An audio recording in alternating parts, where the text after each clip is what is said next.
अगर हम बात करते हैं जी कि फिजिक्स में बढ़िया स्कोर कैसे करें, है ना, आपका यही सवाल है ना कि हमारा फिजिक्स बेसिकली एनआईएस का physics,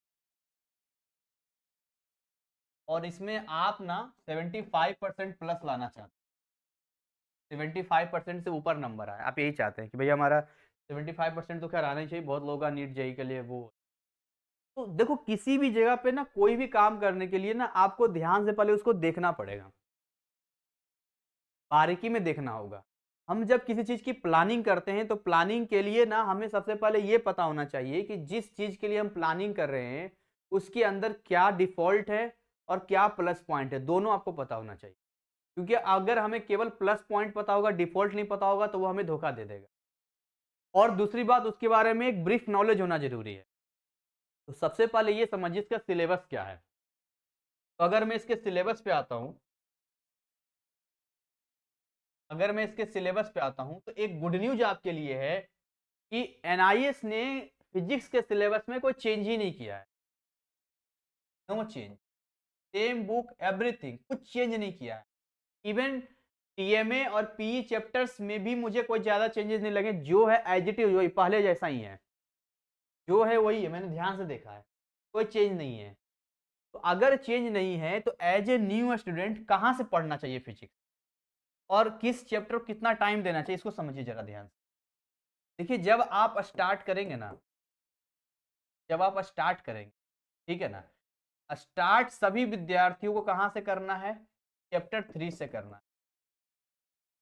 chapter 3 laws of motion से स्टार्ट करना है, और एक चैप्टर 6 वर्क एनर्जी।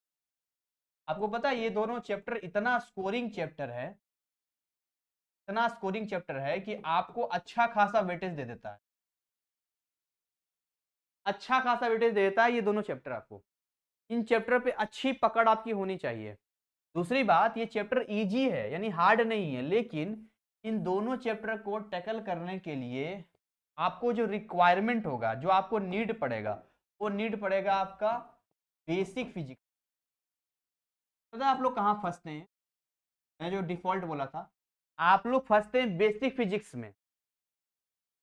छोटे छोटे कैलकुलेशंस हो गए, पावर वाले हो गए, डिफरेंशिएशन हो गया, इंटीग्रेशन हो गया, बहुत सारी चीजें हो गई, उनमें आप फंस जाते हैं। तो पहले तो वो क्लियर कर लो जिससे कि चीजें क्लियर हो जाए हमारा, ठीक है ना।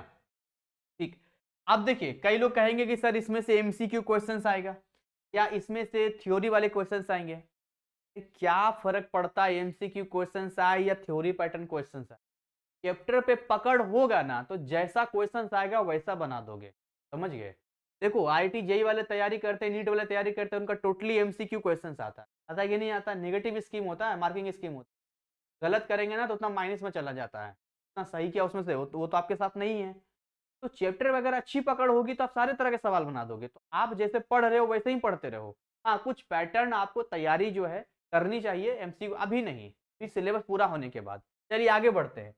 ये दो चैप्टर कंप्लीट जब हो जाए किसी का, तो अब आगे वो अगला क्या उसका होना चाहिए वो मैं आपको बताता हूँ। नेक्स्ट जो होगा इसके बाद, जैसे लॉज ऑफ मोशन पढ़ लिया, वर्क एनर्जी पढ़ लिया, कुछ चैप्टर आपको पढ़ना चाहिए, जैसे कि मैं आपको बता रहा हूँ, जैसे बीच में थर्मोडायनेमिक्स आता है, प्रॉपर्टीज ऑफ फ्लूइड्स आता है, ऐसे बहुत सारे चैप्टर आते हैं। लेकिन एक चैप्टर बहुत ही खतरनाक है और वो है वेव फेनोमेना। ये वेव फेनोमेना आपको पढ़ लेना चाहिए। बीच के चैप्टर्स आप चाहो तो बाद में कर सकते हो, बट हाईलाइटेड चैप्टर बता रहा हूं जिसके बिना काम ही नहीं होगा आपको। आर्ट्स स्टूडेंट का भी बहुत जल्द मैं लाइव क्लास स्टार्ट करूंगा। देखो यहाँ पे, तो जैसे मान के चलो मैं यहां पर ले आता हूं चैप्टर 14 पे, वेव फेनोमेना। ये बड़ा खतरनाक चैप्टर है, अलर्ट रहना इस चैप्टर में। इस चैप्टर में इतना ज्यादा कॉन्सेप्ट दे दिया है, डिटेल नहीं है, मटेरियल ज्यादा है। थोड़ा सा ये पढ़ा, फिर अगले बार में थोड़ा ये पढ़ा, फिर ये पढ़ा, फिर ये पढ़ा, ये पढ़ा। जब मैंने रिकॉर्डेड कोर्स बनाया इसका बहुत सारा पार्ट, पता नहीं 8 या 9 पार्ट गया है इसका, बहुत आराम आराम से बताना पड़ा। और मैं आपको बता दूं, अगर आप बे फेनोमेना कंप्लीट कर लेते हैं अच्छे से तो आपका कुछ चैप्टर आसान हो जाएगा। कौन कौन चैप्टर आसान हो जाएगा सुन लीजिए जरा, मैं आपको बताता हूं। ये चैप्टर कंप्लीट होने की वजह से आपका चैप्टर 19 इजी हो जाएगा, इलेक्ट्रोमैग्नेटिक इंडक्शन। इसमें यूज पड़ेगा आपको। देखिए आपको क्यों नहीं समझ में आता, मान लो किसी ने वेव फेनोमेना को हल्के में ले लिया और उसके बाद जो है डायरेक्टली वो पहुंच गया इसमें इलेक्ट्रोमैग्नेटिक इंडक्शन में, तो उसको कहां समझ में आएगा। तो इसीलिए कहते हैं फिजिक्स हार्ड है। आप सही तरीके से आगे बढ़िए ना, आपका सारा काम हो जाएगा। इसके अलावा एक चैप्टर और है आपका, वो चैप्टर कौन सा है, शायद चैप्टर 22 है वो, 22 आई होप चैप्टर 22 होना चाहिए वो, wave phenomena of light. Wave phenomena of light, ये 2 चैप्टर में बहुत ज्यादा आपको हेल्प मिलेगा अगर आप चैप्टर 14 को अच्छे से कंप्लीट कर लेते हैं तो। और मैंने तो इसमें बहुत सारे ट्रिक्स और बहुत सारे इंटरेस्टिंग तरीके से इसको पढ़ाया है हेडेनी पे। तो यहाँ हो गया, अब अगला पड़ाव क्या होगा, एक आपने ये पढ़ लिया, चैप्टर 3 पढ़ लिया, चैप्टर 6 पढ़ लिया, अगला चैप्टर 14 पढ़ लिया, बीच के चैप्टर्स भी आप पढ़ना, अब बाद में पढ़ोगे तो कोई नुकसान नहीं से। प्रॉपर्टी जो फ्लूइड्स बहुत आसान चैप्टर है, बहुत इंटरेस्टिंग है, मजा आ जाएगा। थर्मोडायनेमिक्स बहुत इजी चैप्टर है, कोई हार्ड नहीं वहां पर, वहां भी आपको अच्छा लगेगा पढ़ने में, कोई दिक्कत वाली बात नहीं है। इसके बाद सीधा जंप करो चैप्टर 15 पे। मैं तो जब भी पढ़ाता हूं ना तो ये चैप्टर 3 चैप्टर 6 और 14 बीच में करवा दिया, सीधा आता हूं चैप्टर 15 पे। जो मॉड्यूल है आपका यहाँ पे, जिस मॉड्यूल की मैं बात कर रहा हूं यहाँ पे, chapter 15, chapter 16, chapter 17, chapter 18, chapter 19, ये जो मॉड्यूल है जिसमें एक टोटल का टोटल आप पढ़ते हैं, जैसे चैप्टर 15 हो गया इलेक्ट्रिक फील्ड के बारे में हो गया, 16 आपका पोटेंशियल इलेक्ट्रिक, मैं नॉर्मल लिख देता हूँ, ये आपका इलेक्ट्रिक फील्ड हो गया, ये आपका इलेक्ट्रिक पोटेंशियल हो गया, कोरिलेट आप कर पाएंगे, ढूंढ पाएंगे, ये आपका इलेक्ट्रिक करंट हो गया, ये आपका मैग्नेटिज्म हो गया, ये आपका इलेक्ट्रोमैग्नेटिक इंडक्शन हो गया।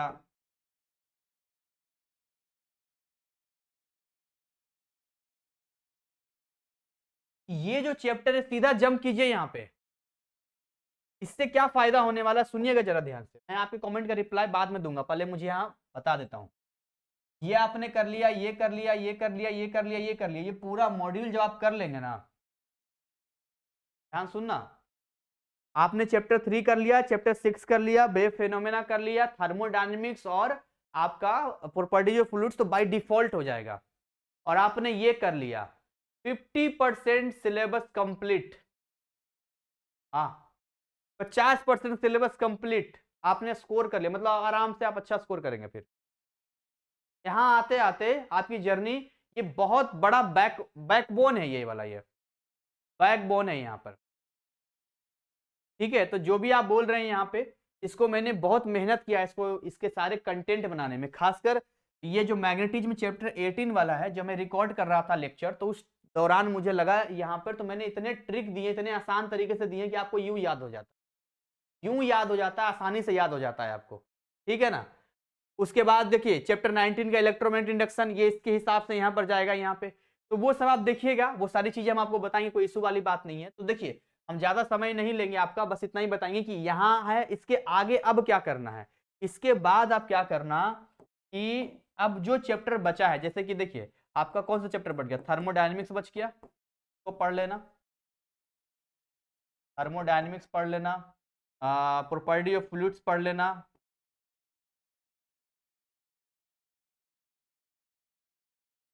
ठीक, प्रॉपर्टीज फ्लूइड्स पढ़ लेना। मुझे अगर अरेंज करने के लिए दिया जाता सिलेबस तो मैं अपने हिसाब से अरेंज करता। इसके अलावा अब ये दोनों कंप्लीट करने के बाद आप आओगे, एक मॉड्यूल है चैप्टर 24, 25, 26, 27, कितना, 1 2 3 4 चैप्टर है यहाँ पे, ये 4 चैप्टर एक मॉड्यूल है। इस मॉड्यूल को आपको पढ़ना आसान मॉड्यूल है, लेकिन इतना भी आसान नहीं है, बट पढ़ोगे तो आसान लगेगा ये। उस मॉड्यूल को इसके बाद देखना है, इस मॉड्यूल को कंप्लीट करना है यहाँ पे। यहाँ आते आते यानी यहाँ पहुंचते पहुंचते आपका 90% सिलेबस कंप्लीट। मैं वो रास्ता बता रहा हूं जिससे कि आपका सिलेबस कम टाइम में पूरा हो जाएगा। 90% कंप्लीट हो गया आपका। अब अभी भी एक मॉड्यूल बच रहा है हमारा, एक 28 एक 29 सेमी कंडक्टर वाला, बहुत खतरनाक, ठीक है ना, बहुत ही खतरनाक है ये। अगर आप सेमी कंडक्टर में आएंगे, सेमी कंडक्टर का जो चैप्टर 28 है और ये जो चैप्टर उसका एप्लीकेशन का चैप्टर 29 है, कंडक्टर वाला जो है, जब इसको पढ़ा रहा था मैं लाइव क्लास में, बहुत आराम आराम से मुझे पढ़ाना पड़ा, इतना हार्ड नहीं कह सकते हैं, ठीक है, मैं बताऊंगा थोड़ा सा, सारी चीजें बताऊंगा, बट यहाँ पर एक फ्लो बता देता हूँ। तो ये जो आपका है ना, ये वाला सेमीकंडक्टर का जो हिसाब किताब मैं आपको बता रहा हूँ, ये इतना खतरनाक चैप्टर है कि इसमें जब आप पढ़ने के लिए एंटर करते हैं ना, तो ये कहता है कि जब आपने शुरुआत कर दिया है तो आखिरी तक बने रहिए। फिर आप सोचेंगे कि चलो थोड़ा सा पढ़ लेते हैं, फिर 2 दिन बाद पढ़ेंगे, 3 दिन बाद पढ़ेंगे, 4 दिन बाद पढ़ेंगे, तो दिमाग से निकल, तो इसको आपको एक कंसिस्टेंसी में पढ़ना पड़ेगा सेमीकंडक्टर। और कि मतलब कहीं से भी पढ़िए, खुद से तो खैर समझ में नहीं आएगा, जब तक कि किसी टीचर के लेक्चर वगैरह आप नहीं देखेंगे तब तक आपको बिल्कुल समझ नहीं आएगा, बहुत ही टेढ़ी खीर है ये। तो ये पूरी चीजें थी फिजिक्स का, कि जिसमें आपको ऐसे ऐसे इन चैप्टर्स को पढ़ना है। अब एक टाइम टेबल में बता देता हूँ, ठीक है, उस टाइम टेबल के अकॉर्डिंग आपको कैसे सेट करना है वो सुन लीजिए। मेरे हिसाब से अगर फिजिक्स का टाइमिंग देना हो एवरीडे, अगर टाइमिंग की बात करूं तो मुझे ऐसा लगता है कि जैसे जो मैंने कोर्स डिजाइन किया है आप लोगों के लिए, वो 100 घंटे के आसपास का कोर्स डिजाइन किया है। 100 घंटे कोर्स डिजाइन किया है, तो एक दिन में 3 घंटा भी अगर दिया जाए ना, मिनिमम 3 घंटा देना चाहिए, तब भी 1-1.5 महीने में सिलेबस पूरा हो जाएगा। 3 घंटे आपको एवरीडे देना है, रोज देना है, एवरीडे, रोज आपको 3 घंटे देना है। इस 3 घंटे में आप चाहें तो आधा घंटे का टाइम रिवीजन के लिए निकाल सकते हैं। रिवीजन करना बहुत जरूरी है,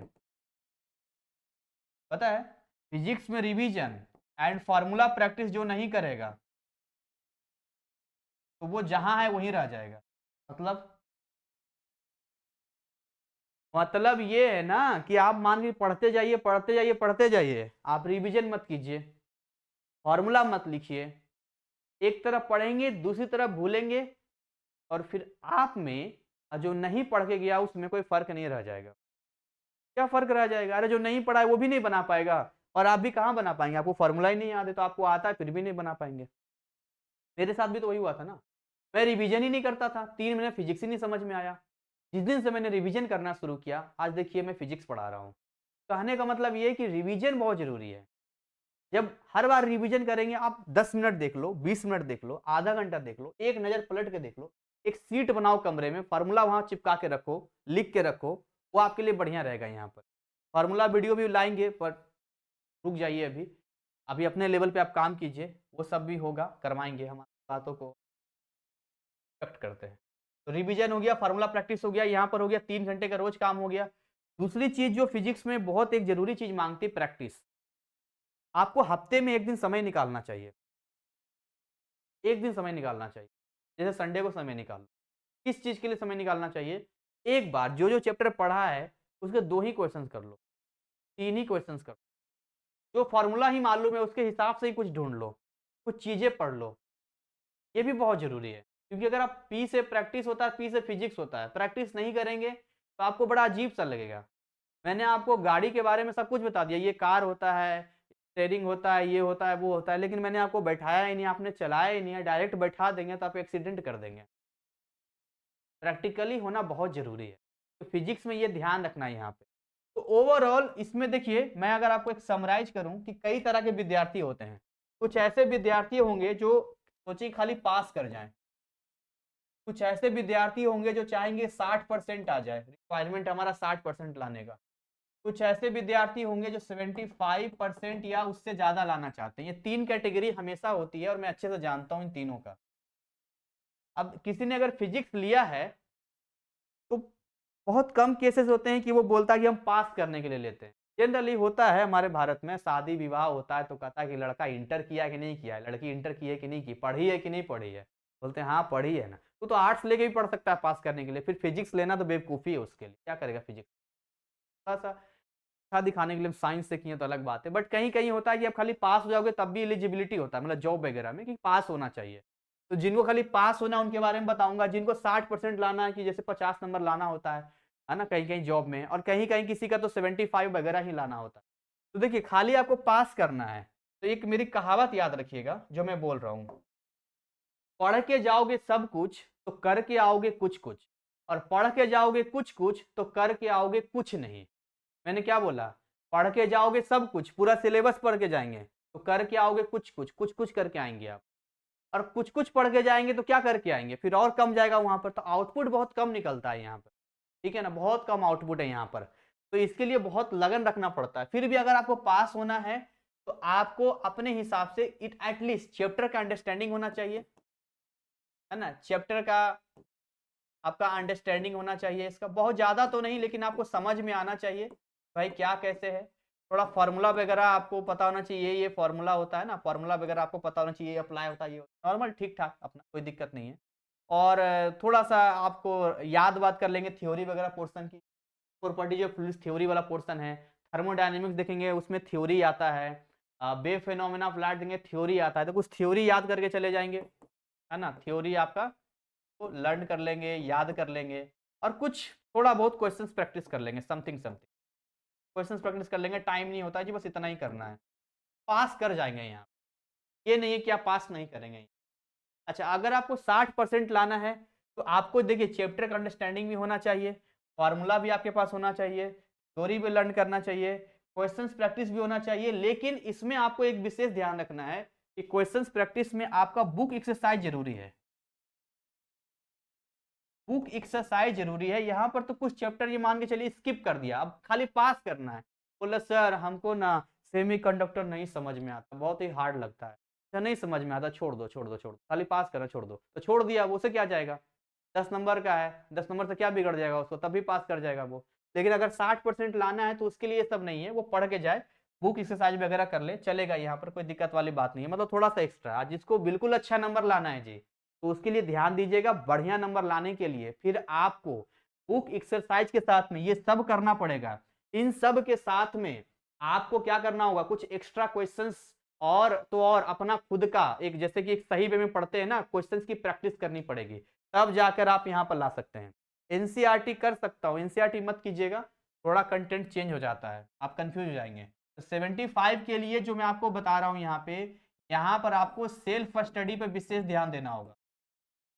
देखिए ये खाली पास करने वाला 1 घंटा भी रोज पढ़ेगा तो हो जाएगा, 60% वाला 2 घंटा पढ़ेगा तो हो जाएगा, पर अगर 75 चाहिए तो 3 से 5 घंटा रोज देना होगा, 3 घंटा तो कहीं नहीं जाता है, बात का ध्यान रखिएगा यहाँ पर अगर 75 चाहते हैं। मेरे बैचेज में जिन बच्चों ने मेरा कोर्स लिया है, जो लेते हैं या पढ़ते हैं, तो उनका बाय डिफॉल्ट ये तो कभी आता ही नहीं है, मैंने आज तक नहीं सुना है कि मेरा किसी ने बैच लिया है और वो खाली पास हुआ है। हमेशा मैं देखता हूँ 60% या उससे ऊपर लाता, आर्ट्स वाला बच्चा, कॉमर्स वाला बच्चा, ऐसा ऐसा जो 20-20 साल पहले पढ़ा वो लोग पढ़ता है और कहता है सर रिजल्ट में मेरा 65% आया, कोई कह रहा 70% आया है, मतलब पहुंचा देता है। और जिसका थोड़ा बढ़िया बैकग्राउंड है, मेहनत करता है, उसका तो 80, 85, 90 ऐसे रिजल्ट आता है, ठीक है। तो मैंने सारी चीजें आपको बता दिया है, आप चाहें तो हमारे कोर्स की हेल्प ले सकते हैं, वहां पर आपको चीजें आ जाएगी, डायग्राम का भी वीडियो दे दीजिए करेंगे। अब चलिए हम आपके एक बार कमेंट को पढ़ लेते हैं। तो इसके रिगार्डिंग जो भी फिजिक्स का था मैंने बता दिया, इसको आप फॉलो कीजिए, फॉलो करने के बाद आप जिस कैटेगरी में आते हैं उस कैटेगरी को लीजिए और वहां से अपने हिसाब से तैयारी को शुरू कर दीजिए। मेरी को हेल्प चाहिए, डिस्क्रिप्शन में नंबर हमेशा देता हूँ, वहां से आप कॉन्टेक्ट कर सकते हैं। अब आपके कमेंट का मैं रिप्लाई दे देता हूँ बेसिकली।